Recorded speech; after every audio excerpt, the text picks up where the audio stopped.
শুভ সকাল বন্ধুরা, নতুন একটা দিনে নতুন সকালে আপনাদের সকলকে স্বাগত জানাই আমার বঙ্গভূমা চ্যানেলে। আজ শনিবার, সকালবেলা স্নান করে সেই রান্নাঘরেই চলে এসেছি। আর বাইরে যা রোদ্দুর দেখছি, আজকের দিনটা খুব উষ্ণতম দিন হতে চলেছে। এত গরম আর সহ্য করা যাচ্ছে না। আর বিশেষ করে আমার গাছপালাগুলো এত নেতিয়ে যাচ্ছে। বিকেলবেলা যখন জল দিতে যাই দেখি গাছপালাগুলো দেখলে কষ্ট হয়। অনেক যত্ন করে ওর বাবা করে, একদম নেতিয়ে যায় পুরো। কতবার যে জল দেবো ভগবানই জানে।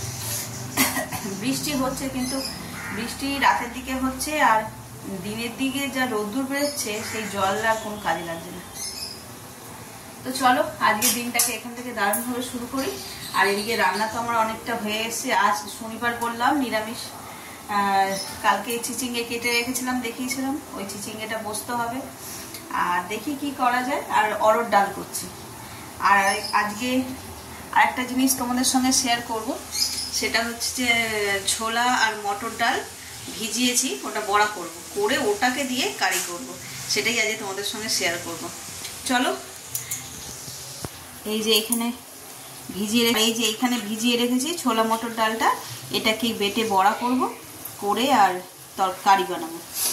আর এই যে এখানে আমার চিচিঙ্গে পোস্তটা অনেকটা হয়েই গেছে। এই আম কটা একটু ভিজিয়ে দিই। দেখতে দেখতে আমের সিজনও চলে যাচ্ছে।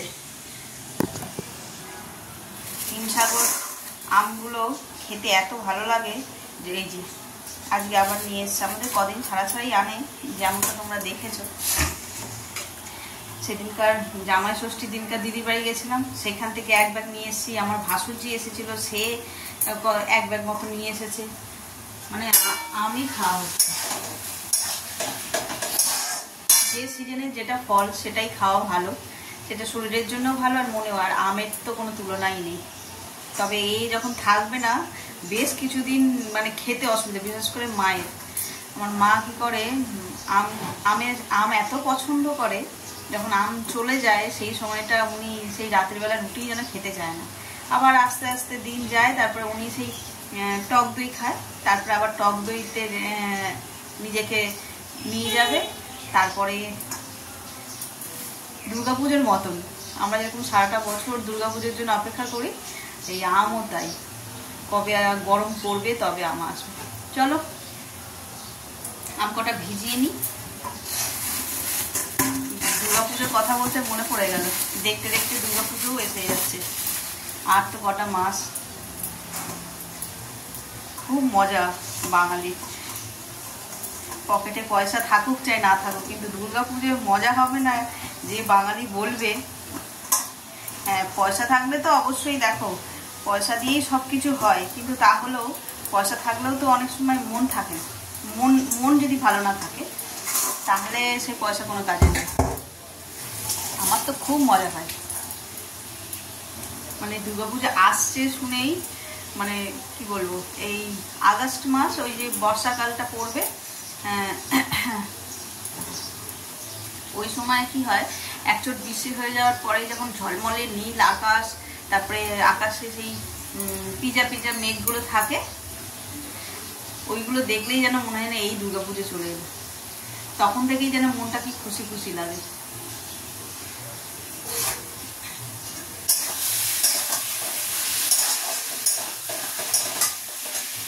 আমরা ঠাকুর দেখতেও যাই, অনেকে যায় না, পছন্দ করে না ভিড়ভাড়। আগে তো আরোই মানে উৎসাহ ছিল, এখন বয়স বাড়ার সঙ্গে সঙ্গে ওই ভিড় ঠেলাঠেলি ওগুলোকে একটু অ্যাভয়েড করলেই মনে হয় ভালো। কিন্তু তাহলে মনে হয় বছরের ওই 4টে দিন একটু বেরোবো না। আমরা তো আবার বন্ধুদের সঙ্গেও বেরোই। বন্ধু মানে আমার ছেলের ছোটবেলার বন্ধু স্কুলে, তো সেই ব্যাচটা এখনো রয়ে গেছে। ওরাও 4-5 জন, আর আমরা তার মায়েরা 4-5 জন মিলে বন্ধুত্বটা। দেখেছো তোমরা আমার প্রথম ব্লগে, নৈহাটিতে গেছিলাম বড় মার কাছে, ওই রকমই পুজোর সময়ও আমরা বেরোই, একটা দিন অন্তত বেরোই। চলো, কথা বলতে বলতে নাকটা এত জ্বালা করছে, ওই জন্য কথা বলতে অসুবিধা হচ্ছে। চলো, কথা বলতে বলতে রান্না অনেকটা হয়ে গেল, ভাতের ফ্যানটাও ছাড়বো।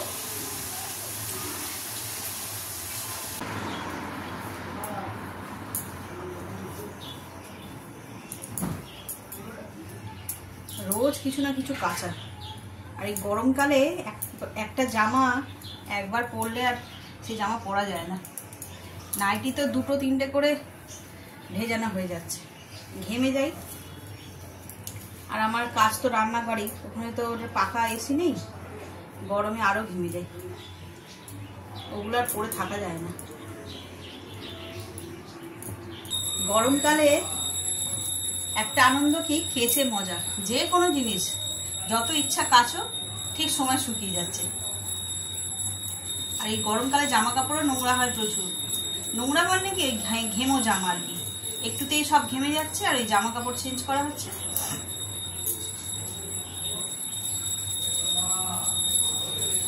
চলো এগুলো সব ভাঁজ করে নিই।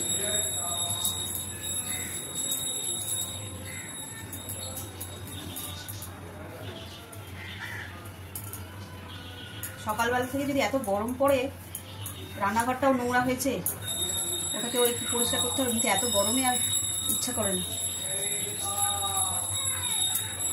কাল আবার রবিবার, ভাবছিলাম আজকে করবো, তারপর বলি না, কাল আবার রবিবার, এক গাদা রান্না বান্না হবে, আবার সেই নোংরা হয়ে যায়।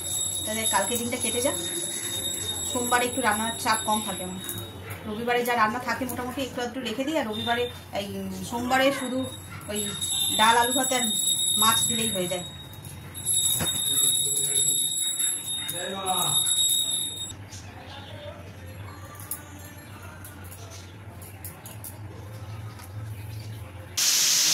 রান্না তো অনেকটা এগিয়ে গেছে। আর এই দেখো, এটাকে আমরা তো কুদরি বলি, অনেকে অনেক নামে ডাকে, চালাকচির মতন দেখতে হয় যে সবজিটা, ওইটা।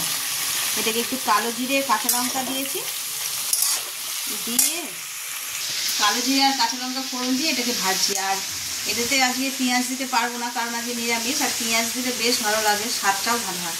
তো এটা একটু মশলা দিয়ে ভাজবো, জিরে গুঁড়ো, ধনে গুঁড়ো, লঙ্কা গুঁড়ো আর নুন হলুদ তো আছেই, ওই দিয়ে আর ভাজবো। এটা ডাল দিয়ে ভাজাটা খেতে কিংবা রুটি দিয়ে বেশ ভালো লাগে। চলো এটা ভেজে নিই। আর এদিকে এই যে পোস্ত দিয়ে আজকে আলু ভেজেছি। ছেলে বলে গেল মা আজকে ডুমো ডুমো করে আলু ভাজবে, তো এই পোস্ত দিয়ে আলু ভাজা। আর এখানে তো চিচিঙ্গে পোস্ত হয়েছে, আর এখানে অরড় ডাল, আর এই কুদরি ভাজা। আর সকালে তো বললাম ডাল ভিজিয়ে রেখেছি, ওইটা বাটবো, বেটে বড়া বাটবো বলতে কি মিক্সিতেই বাটবো, এখন তো আর শিলনোড়ার চল নেই। এই ফ্ল্যাট বাড়িতে আসার পর থেকে শিলনোড়া আনিয়ে নিই আমরা পুরনো বাড়ি থেকে, ওই যা হয় সব মিক্সিতে। চলো তাহলে রান্নাটা সেরে ফেলি।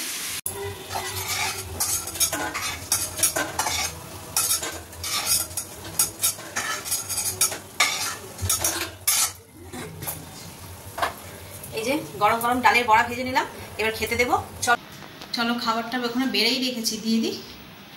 এই যে আজকের কুদরি ভাজা, চিচিঙ্গে পোস্ত, ডাল, আর ও আলু ভাজা খাবে না তাই দিইনি। আর এই যে বড়া ভাজলাম গরম গরম, আমিও খেয়ে নিই। আজকে ভাবছি কালকে কবে যেন দশহরা ছিল, কালকে না পরশু দিনকে দশহরা ছিল, তো সে পেয়ারা এনে রাখা ছিল, ডাসা পেয়ারা, খাবো করে আর খাওয়াই হয়নি। ভাবছি আজকে ওগুলোকে বের করে একটু বিট নুন আর লঙ্কা গুঁড়ো দিয়ে মেখে, সে স্কুলের দিনের কথা মনে পড়ে যায় এসব খেলে। চলো তাহলে খেয়ে নিই।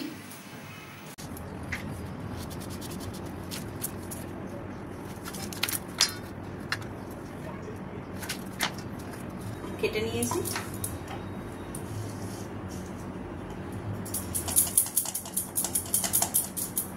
একটু বিট নুন আর লঙ্কা গুঁড়ো দিতে বারণ করলো যে ওর বাবা, এই জন্য ব্ল্যাক পেপার। কাল আগের দিন প্রসাদের সঙ্গেই কেটেছিলাম, তো খেয়েছি, এত মিষ্টি সুস্বাদু খেতে। সেই বারাইপুরের পেয়ারাগুলো হয় না, কি জানে এটা বারাইপুরের কিনা, তবে পুরো ওই রকম, দানা অল্প আর মিষ্টি ডাসা। ওই স্টেশনে, রেলওয়ে স্টেশনগুলোতে দেখি পেয়ারা মাখা করে কাসন্দি টাসন্দি দিয়ে, ওগুলো খেলে এত গ্যাস হয়। একবার কোথা থেকে তারাপীঠে গেছিলাম, তারাপীঠ থেকে ফেরার সময় দেখছি বিক্রি হচ্ছে, একদম টেস্টি চটপাটা বানায়, কিন্তু খেয়ে হজম করা যায় না। আমাদের জন্য এই ঠিক আছে সাদা মাটা। এই যে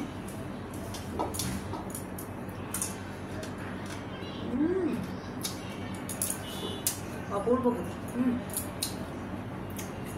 না। চলো তাহলে পেয়ারা মাখাটা খেয়ে এবার একটু শুয়ে পড়ি। বিকেলে আবার বৃষ্টি যদি না হয় গাছের দিকে যেতে হবে। কালকে দেখালাম কতগুলো গাছ কেটেছি, আজকেও কতগুলো গাছ ছাড়তে হবে। দেখি যদি পারি পুরোনো গাঁদা গাছগুলোকে তুলে দেবো, দিয়ে মাটিগুলোকে খালি করে নিতে হবে।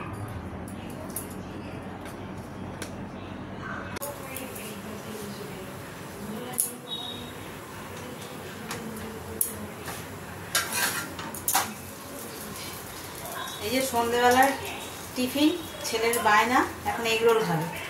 ওই একটুখানি ময়দা মেখে ওর মতনই দুটো এগ রোল বানাচ্ছি। রাস্তার খাবারে খাওয়াচ্ছে, ঘরের খাবার ভালো। রাস্তা দিয়ে এগ রোল কিনে খায় না। রাস্তার খাবার মানেই হচ্ছে ওর বিরিয়ানি। বিরিয়ানি খাবে, আর নইলে ওই চিকেন টেংরি কাবাব, তারপরে ললিপপ, এইসব। তারপর যে ঘরে কি খাবে, আমি তাই বলছি কি খাবি বল। হচ্ছে এগ রোল বানিয়ে দেবো।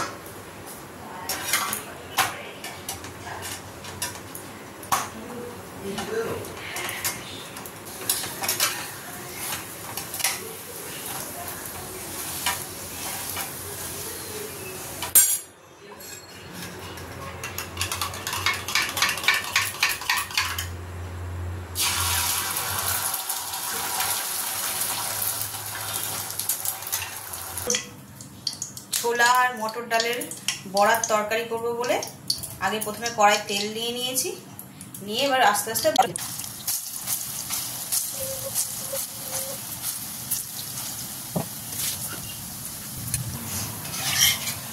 বড়াগুলো এক পিঠ ভাজা হয়ে গেছে, লাল লাল করে ভাজতে হবে। এই পিঠটা ওরকম ভাবে ভেজে নেব।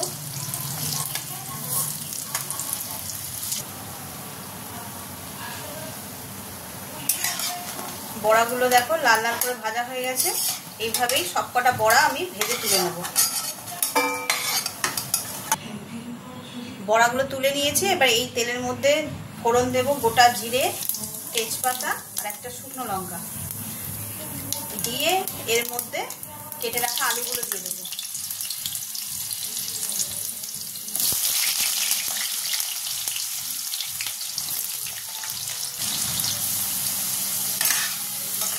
আলুগুলো বেশ লাল লাল করে ভেজে নিয়েছি। এবার এই আলুর মধ্যেই আমি দিয়ে দেবো বাটা মশলা। মশলাতে রয়েছে টমেটো, আদা আর কাঁচা লঙ্কা।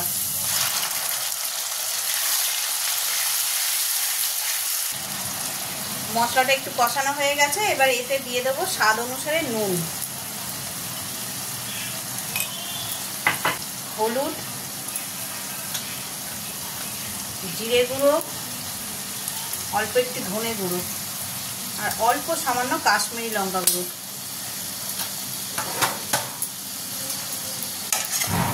দিয়ে মশলাগুলোকে ভালো করে কষিয়ে নিতে হবে।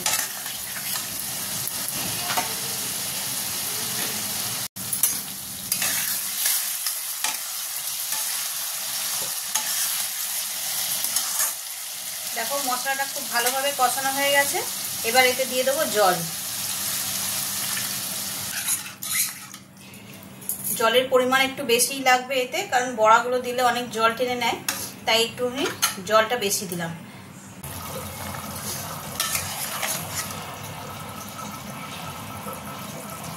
আলুটাও ভালো করে সিদ্ধ হয়ে গেছে। এবার এর মধ্যে বড়া কটা দিয়ে দেবো।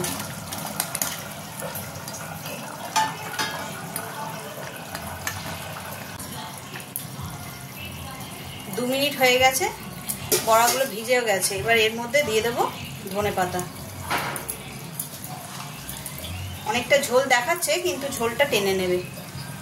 এই অবস্থায় না নামালে একদম শুকিয়ে যাবে তরকারিটা। তাহলে এই যে আমার একদম রেডি হয়ে গেছে ডালের বড়ার কারি।